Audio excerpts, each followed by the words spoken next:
아멘. 좋으신 주님을 찬양합니다. 우리 좌우 앞에 있는 분들과 인사를 나눕니다. 반갑습니다. 환영합니다. 축복합니다. 예, 오늘 이렇게 휴일인데도 불구하고 새벽전을 찾으신 여러분들 가운데 하나님의 은혜와 사랑이 더 풍성하시길 축복합니다. 우리 또 그런 기대를 가지고 오늘 사무엘상 23장 말씀 함께 나누도록 하겠습니다. 어제 이제 다윗이 처음에 예루살렘에서 피할 때에 들렀던 곳이 노비입니다. 노비인데 이곳에 제사장들이 머물러 있었고 이 노베 가서 식량을 급하게 구하죠. 급히 피하니라고 무기를 챙길 어떤 시간들이 없었습니다. 총각이 없어서. 그래서 그 노베 들러서 식량도 챙기고 무기도 챙기죠. 골리앗의 칼, 그것을 이제 다윗이 가지고 이제 떠나게 됩니다. 그리고 이제 이것을 그때 이 노베에 있었던 사울의 신하 한 사람이 있었습니다. 목자장이었는데 도액이라고. 근데 이 사람이 이것을 이제 나중에 보고를 하게 됩니다. 사울에게. 그래서 이 노베 제사장들이 전부 끌려 올라옵니다. 예루살렘으로 전부 끌려 올라와서 너 왜 다윗과 내통하였냐. 이게 참 이게 사람 일이라는 게 이렇게 돼요. 선의로 했는데 이게 악의로 바뀌는 기가 막힐 일이 일어납니다. 역사 속에 또 인생사 속에 살다 보면 이런 일들이 비일비재합니다. 난 참 좋은 의도로 했는데 나중에 돌아봤더니 욕먹고 있는 거죠. 참 이런 일 생기면 당황스럽기 그지없습니다. 그런데 이게 삶입니다. 이게 삶이고 이게 인생사고 이게 역사가 됩니다. 이런 일이 개인에게 뿐만 일어나는 일이 아니고 어떤 공동체에도 이런 일들이 많이 일어나고 그래서 흥망성쇠 한 국가와 민족도 이렇게 됩니다. 의도치 않았는데 전쟁에 개입이 되기도 하고 이런 일이 참 많이 일어납니다. 그래서 하나님의 은혜를 구할 뿐이죠. 근데 이 노베 제사장이 다윗에게 참 선의를 가지고 도와주고 이렇게 협력해 줬는데 이게 그냥 그만 역적을 도왔다라는 역모에 가담이 된 그런 꼴이 된 겁니다. 그래서 전부 죽죠. 전부 죽게 되는데 이 전에 우리가 이 말씀을 한번 다루었죠. 이 말씀을 엘리 제사장에게 우리 하나님께서 선지자를 보내서 그때 예언을 하죠. 너네들 가문이 다 끊어지고 그리고 제사장 멸문지하를 당할 것이고 젊은이가 일어나지 못하고 그런 예언을 합니다. 그 말씀 그대로 이 노베에 있던 제사장 그룹들이 엘리의 후손들이었습니다. 전부 죽죠. 한 사람 살아남죠. 아비아달 제사장. 그래서 나중에 다윗을 도왔기 때문에 계보가 이어지다가 결국 솔로몬 왕 때에 아비아달 제사장 계열이 전부 파문을 당합니다. 사라집니다. 참 신기한데 이 전체의 이 구속사의 흐름을 이렇게 살펴보면 여기서도 묵상할 게 굉장히 많습니다. 결국은 그 엘리 제사장 가문이 사라지게 되는 놀라운 장면. 이건 역사를 훑어봐야 나오는 거예요. 그 단면을 보면 안 나와요. 근데 그렇게 됩니다. 그래서 이제 다 죽고 사라지고 이제 없어지게 됩니다. 이런 일들을 당하는데 노브로 피했던 이 다윗이 이제 결국은 나중에 블레셋 가드 지역으로 도망을 갑니다. 망명을 하죠. 적국으로 도망가는 걸 참 이건 있을 수 없는 일인데 망명을 하는 겁니다. 왜 북한에서도 한국으로 망명을 하죠. 예, 그렇게 이제 망명을 피해 옵니다. 등급이 높을수록 적국에 별이 2개다. 대령만 넘어와도 굉장하거든요. 근데 별이 2개다. 별이 3개다. 이 국방부 장관이 넘어온다. 여러분 한번 생각해 보세요. 북한의 국방부 장관이 인민무력부장이 넘어온다. 아유, 이거 대단한 일입니다. 그런 꼴이 된 거예요. 이스라엘의 국방부 장관이 적국인 블레셋에 망명을 한 거예요. 지금 무슨 일이 일어나는 거예요? 그럼 이스라엘에 지금 무슨 일이 일어나는 거예요? 해외에서 보기에는 이스라엘에 무슨 일이 일어나는 거예요? 권력 암투가 벌어지고 있는 거죠. 그것도 장인과 사위 사이에 엄청난 권력 암투가 벌어지고 있는 거예요. 지금 시각으로 언어로 하면 이제 그런 겁니다. 근데 이렇게 블레셋 가드 지방으로 도망갔다가 이제 제가 이제 움직이는 동선을 얘기하는 거예요. 이제 아둘람 굴로 다시 이제 피하게 되죠. 예, 국내로 들어옵니다. 아둘람 굴로 있다가 어디로 도망가냐면 도무지 국내에 있을 수가 없어서 다시 모압 미스베로 피난을 가죠. 피난을 갑니다. 그러다가 이제 갓 선지자가 너 이렇게 해외에 있지 말고 국내로 들어가라. 유다 땅으로 들어가라. 정확하게 지명을 얘기해 줘요. 한번 볼까요? 사무엘상 22장 5절입니다. 어제 말씀이죠. 5절 시작. 선지자 갓이 다윗에게 이르되 너는 이 이웃에 있지 말고 떠나 유다 땅으로 들어가라. 다윗이 떠나 헤레스풀에 이르니라. 그래서 이제 유다 지역으로 들어가라 하고 이제 얘기를 합니다. 그래서 유다 땅 헤레스풀 속으로 이제 도망을 가게 되죠. 근데 거기서 이제 피신하고 있는데 드디어 오늘 말씀으로 들어옵니다. 23장.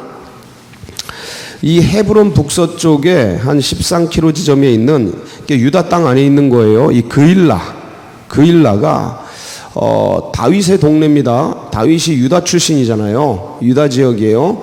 중부 출신이라 경기도 출신이라고요. 다윗이 예를 들어서 경기도 지역에 있는 그일라가 우리나라 말로 말하면 그런 거예요.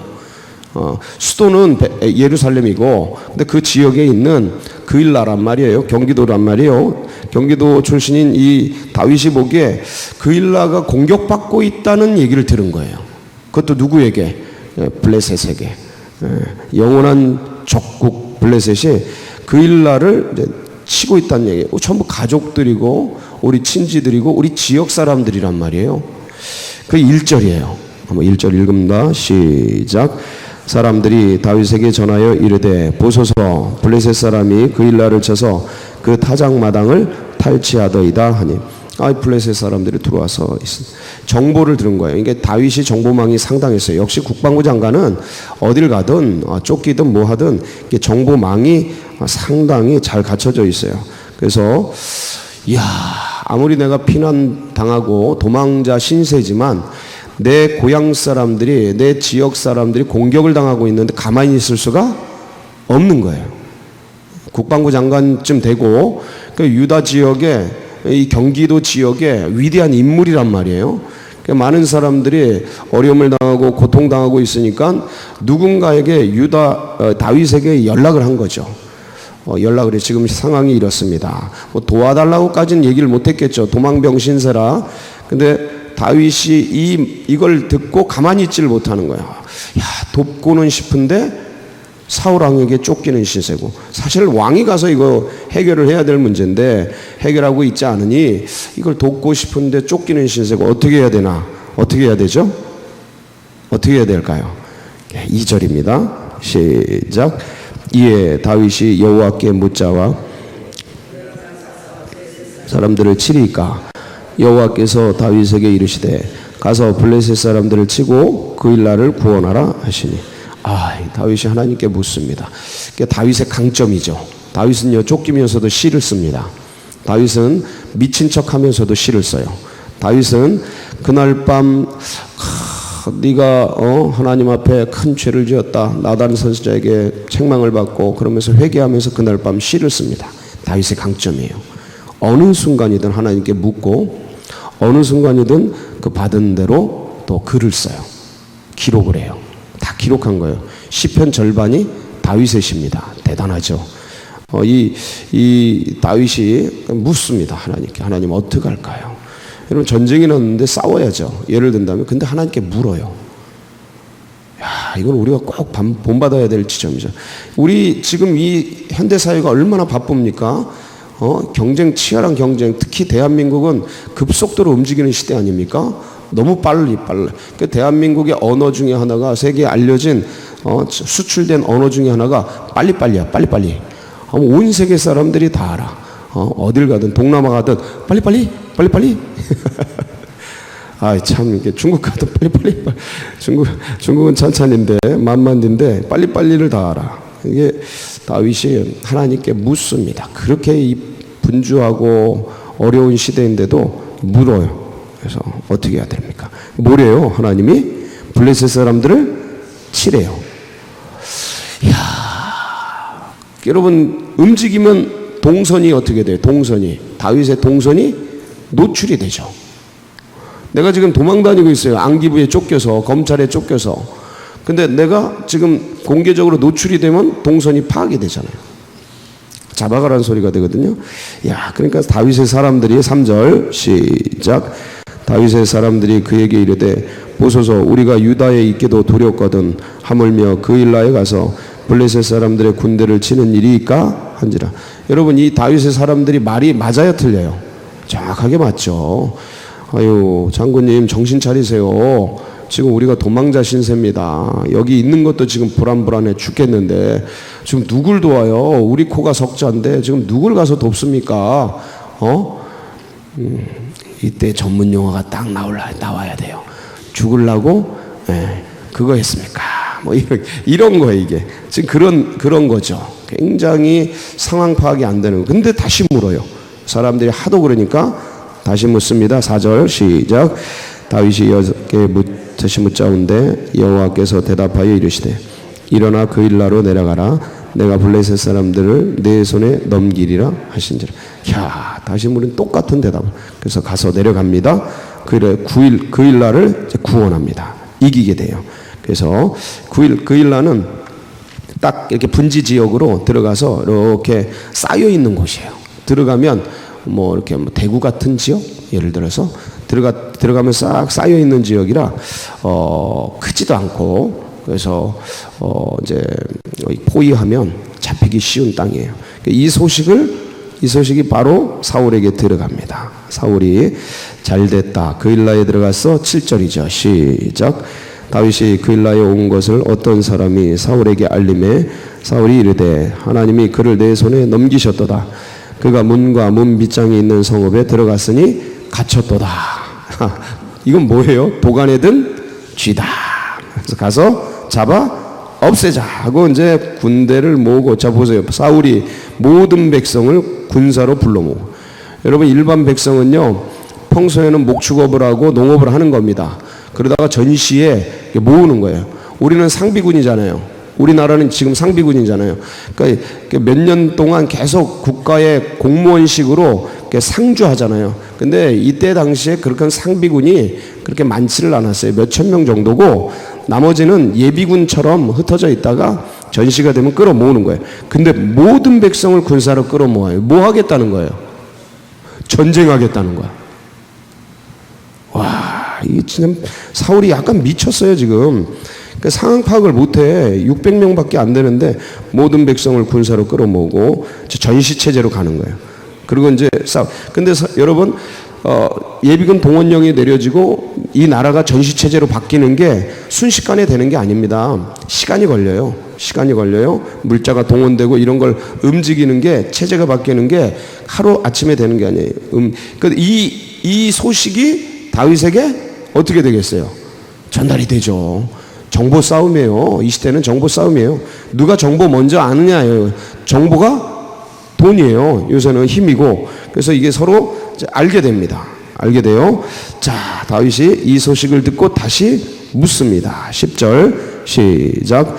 다윗이 이르되 이스라엘 하나님 여호와여, 사울이 나 때문에 이 성읍을 멸하려고 그일라로 내려오기를 꾀한다 함을 주의 종이 분명히 들었나이다. 자 보세요. 그래서 다윗이 하나님께 묻는데, 묻는 거 보세요. 자세 보세요. 다 자신 때문이 아니고, 하나님, 사울이 누구 때문에, 나 때문에 어디를 멸하려고? 이 성읍을 멸하려고. 야, 주님, 사울이 이 성읍 멸하라고 하는데 저 때문에 이 성읍 사람들이 다 죽게 됐습니다. 어떡할까요?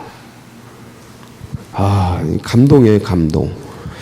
이 다윗이 참 마음이 착해요. 감동이에요. 여러분, 이 착한 마음을 꼭 사모하세요. 착한 마음.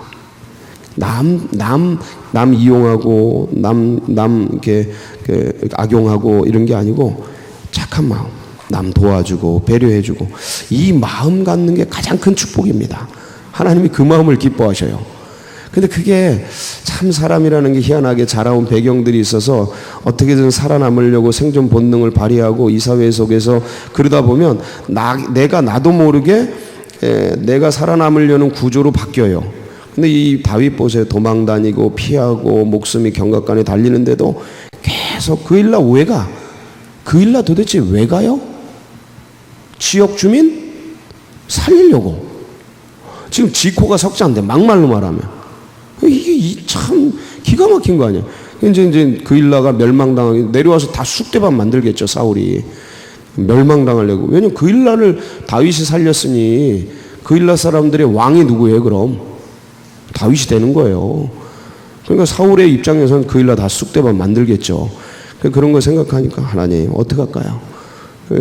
야, 그일라 사람들이 위험하게 되는데 어떻게 할까요? 가라. 또 갑니다. 자, 도망갑니다. 자, 넘기리라 하면서 그들이 너를 넘기리라. 13절 시작. 다윗과 그의 사람 600명가량이 일어나 그일라를 떠나서 갈 수 있는 곳으로 갔더니 다윗이 그일라에서 피한 것을 어떤 사람이 사울에게 알림해 사울이 가기를 그치니라. 그래서 이제 그일라를 피하게 되고 이제 가지 않습니다. 자, 어디로 도망갑니까? 14절 광야 요새 10 광야 산골. 자, 여기저기 피해 다니는 겁니다. 이제 광야 생활하는 거예요. 사울이 매일 찾되 하나님이 그의 손에 넘기지 아니하시니 잘 피해 다녔어요. 자, 15절 10광야 수풀에 이르렀어요. 그때 누가 옵니까? 예, 광야의 오아시스 요나단이 찾아옵니다. 요나단이 찾아와요. 와서는 뭐예요? 16절 시작. 사울의 아들 요나단이 일어나 수풀에 들어가서 다윗에게 이르러 그에게 하나님을 힘있게 의지하게 하였는데 뭐하게 했어요? 하나님을 힘있게 의지하게 하였네. 여러분, 이런 분들 되시길 축복합니다. 인생에 환난 당하고 어려움 당하고 고난 당하고 쫓기고 도망가고 삶이라는 게 돈에 쫓기고 남에게 쫓기고 관계에 쫓기고 쫓기다 보면 자식에게 쫓기고 마음들이 참 강팍해지고 어려워집니다. 좁아지고 힘들어져요. 어려워져요. 살고 싶지도 않아요. 괴로워요. 이거 다윗이 이렇게 도망다니다 갈 데 없으면 어떻게 되는 거예요? 자결하거나 죽는 거예요. 마지막에는 죽든지 자살하든지 이렇게밖에 안 돼요, 마지막에. 근데 이때 이런 어려움에 처한 사람들을 하나님을 힘있게 의지하도록. 누구를 의지하도록? 하나님을 붙들도록. 여러분, 사람 마음이요 감성을 만지고 야, 힘내라, 어렵지 힘들지, 화이팅해. 이거는 자기 의지를 잘 일으키라는 건데, 그거보다 100배 강한 게 뭐냐면 하나님이 널 도와주실 거야. 힘을 내. 지금 좀 어렵지? 이건 금방 지나가. 주님의 지팡이를 붙들어. 하나님이 너와 함께 계셔. 너를 하나님의 생명싸기로 보호하실 거야. 이 쫓기는 이 경각간에 달린 인생의 운명의 한판 속에서 누구를 의지하느냐, 누구에게 묻고 듣고 순종하느냐, 이게 결국은 승부의 관건이에요. 여러분, 사업장에서, 직장에서, 삶의 가족 여러 가지 상황 속에서 나를 기준으로 수많은 상황과 공동체가 있는데, 여기서 벌어지는 일들이 쫓기는 인간관계의 밀림 같은 곳이에요. 결국은 여기서 어떻게 살아남느냐, 어떻게 견디느냐, 묻고 듣고 주님께 순종하면서. 그리고 어려움에 처한 사람들을 어떻게 해요? 요나단처럼 하나님을 힘있게 의지하도록 도와주고 격려해주고 칭찬해주고 붙들어주시도록. 오늘 휴일입니다. 가족을 만나고 여러 사람들을 만날 때 여러분, 요나단처럼 다윗이 피해 다닐 때 요나단과 같은 하나님을 힘있게 의지하도록 돕는 우리 새벽 성도님들 되시길 축복합니다. 같이 기도하시겠습니다. 우리 다음 세대 자녀들이 또 새 가족들이 이런 요나단과 같은 참 좋은 마음들 가질 수 있도록 남을 돕고 세우고 힘있게 하나님을 의지하도록 돕는 사람들 될 수 있도록 위에서 기도해 주시고, 이 나라 민족도 요나단과 같이 어려움을 당하는 나라 민족 돕는 그런 나라 되기를 사모합니다. 어려움들을 잘 이겨내고 그런 나라 통일 한국 이루어내도록, 그리고 우리 교회가 그런 교회, 온 세계를 돕는 그런 교회 되도록 위해서 기도해 주시고, 각자의 기도 제목 붙들고 주여 한 분 부르짖고 기도하며 나갑니다. 부르짖습니다. 주여